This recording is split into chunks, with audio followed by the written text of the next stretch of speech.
오늘 우리에게 주신 하나님의 말씀은 에스겔 1장 1절로부터 14절까지 말씀입니다. 30째 해 넷째 달 초다스에 내가 그발 강가 사로잡힌 자중에 있을 때 하늘이 열리며 하나님의 모습이 내게 보이니 여호야긴 왕이 사로잡힌 지 5년 그 달 초다스라. 갈대아 땅 그발 강가에서 여호와의 말씀이 부시의 아들 제사장 나 에스겔에게 특별히 임하고 여호와의 권능이 내 위에 있으니라. 내가 보니 북쪽에서부터 폭풍과 큰 구름이 오는데 그 속에서 불이 번쩍번쩍하여 빛이 그 사방에 비치며 그 불 가운데 단쇠 같은 것이 나타나 보이고 그 속에서 내 생물의 형상이 나타나는데 그들의 모양이 이러하니 그들에게 사람의 형상이 있더라. 그들에게 각각 내 얼굴과 내 날개가 있고 그들의 다리는 고준 다리요 그들의 발바닥은 송아지 발바닥 같고 광낸 구리같이 빛나며 그 사방 날개 밑에는 각각 사람의 손이 있더라.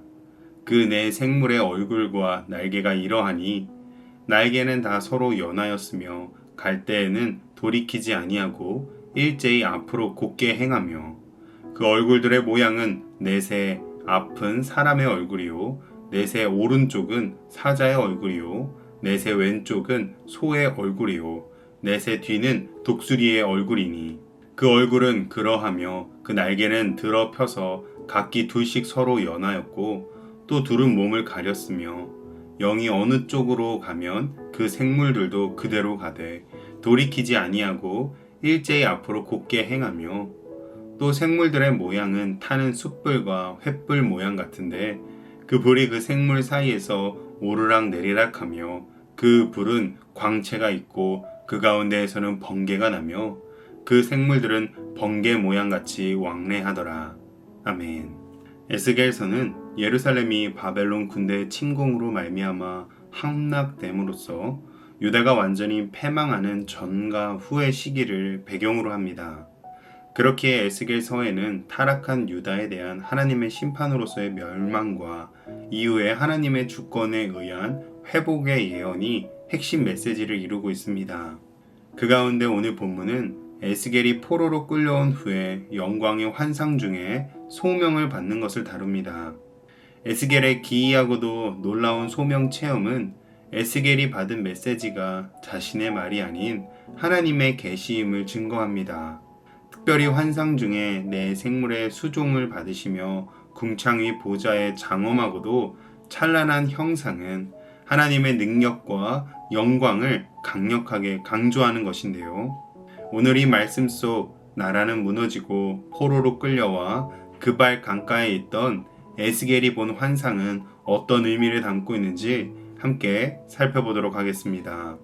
에스겔은 자신이 계시를 받은 순간의 시점을 명확히 밝히고 있는데요. 그때는 에스겔의 나이 30세 때 즉위한 지 3개월 된 여호야긴 왕이 바벨론의 3차 침공으로 포로로 끌려온 지 5년이 되는 때였습니다.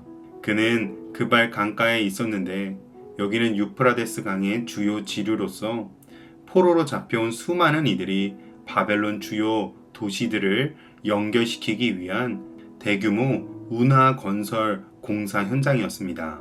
즉, 먼 타국에서 포로의 신분으로 참담하고 암담한 시기와 장소 가운데 에스겔이 놓여 있었던 것이죠. 그런데 제사장 혈통인 에스겔이 딱 30세가 되는 바로 그때에 포로로 노역을 하는 그발 강가의 에스겔 위에 하나님께서 영광과 권능의 모습으로 임하신 것입니다. 특히 에스겔에게 임하신 하나님의 모습은 폭풍, 큰 구름, 불, 빛, 달궈진 새와 같았습니다. 이는 모두 하나님의 크신 권능과 영광을 상징하는 것들입니다.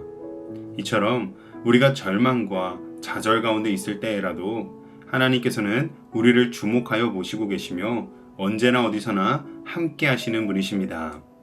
에스겔은 사람의 모습으로 머리가 있고 다리가 곧은 생물들을 보았습니다. 7절에서는 곧은 다리에 광낸 구리처럼 빛나는 송아지 발바닥은 생물을 지탱하고 움직이는 원동력이 세상의 어떠한 압력에도 굽히지 않을 만큼 올곧고 순결하며 위험이 있음을 드러냅니다. 8절로 9절은 날개를 묘사하는데 사방 날개 밑에는 사람의 손이 있었고 날개들은 서로 연하여 있었습니다. 이는 생물이 움직이는 동시에 이를 수행하며 제각기 움직이는 것이 아니라 단결하여 움직이고 있음을 보여줌으로써 하나님의 일하심이 매우 민첩하고 신속 정확함을 드러냅니다. 10절에서는 내 얼굴이 사람, 사자, 소, 독수리 얼굴이었다고 하는데요. 이에 대해서는 여러 가지 해석들이 있는데 사람은 모든 창조물 가운데 으뜸이고 사자는 모든 야수들 가운데 으뜸이며 소는 모든 가축 가운데 독수리는 모든 새 가운데 으뜸임을 이 내 얼굴을 통해 하나님께서 가장 고귀하고 으뜸되심을 드러낸다라고 볼 수 있습니다.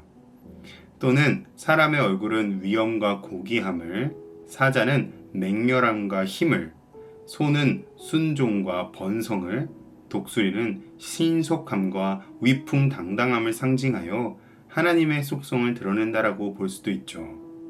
이런 생물의 내 얼굴, 내 날개는 땅을 상징하는 숫자 4가 강조되고 있고 동서남북 네 방향을 한 번에 바라보고 파악하시는 하나님의 능력을 상징하기도 합니다.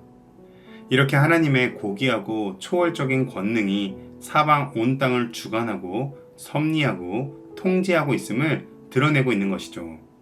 즉, 당시의 세상과 포로된 백성들의 눈에는 바벨론 왕이 온 땅을 다스리는 권능이 있어 보였을지 모르지만 하나님은 환상을 통해 에스겔에게 진짜 통치자는 여호와 하나님이심을 보여주신 것입니다.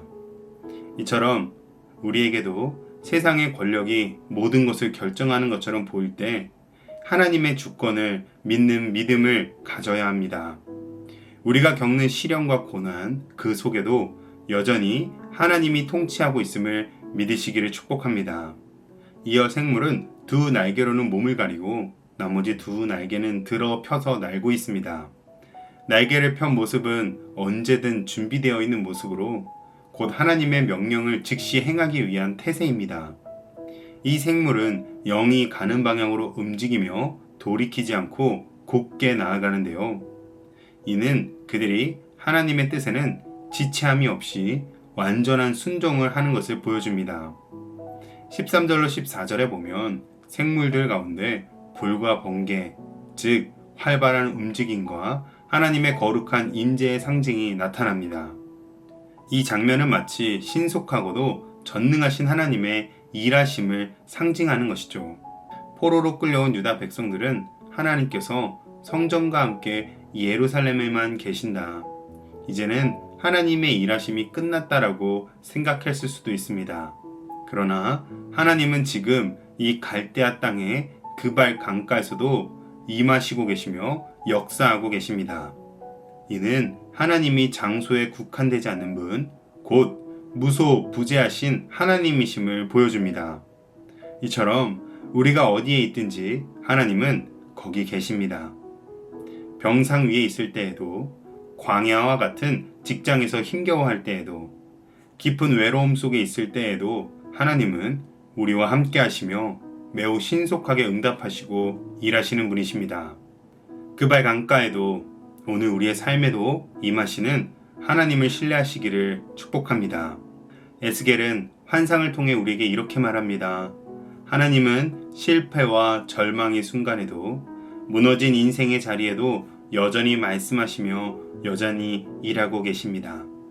오늘 우리 모두도 이 말씀을 붙들고 하나님을 의지하여 담대함을 얻고 고난과 절망 가운데서도 일어나시기를 주님의 이름으로 축복합니다.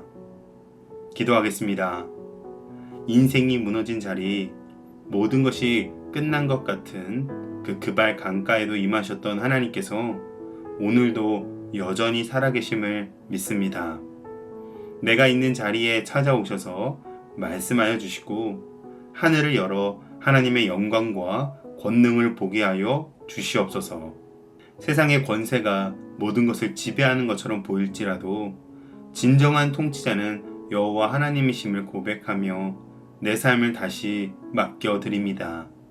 하나님의 말씀이 나의 마음을 붙잡아 주시고 성령의 권능으로 에스겔처럼 복음과 소망을 품고 전하게 하옵소서. 예수님의 이름으로 기도합니다. 아멘.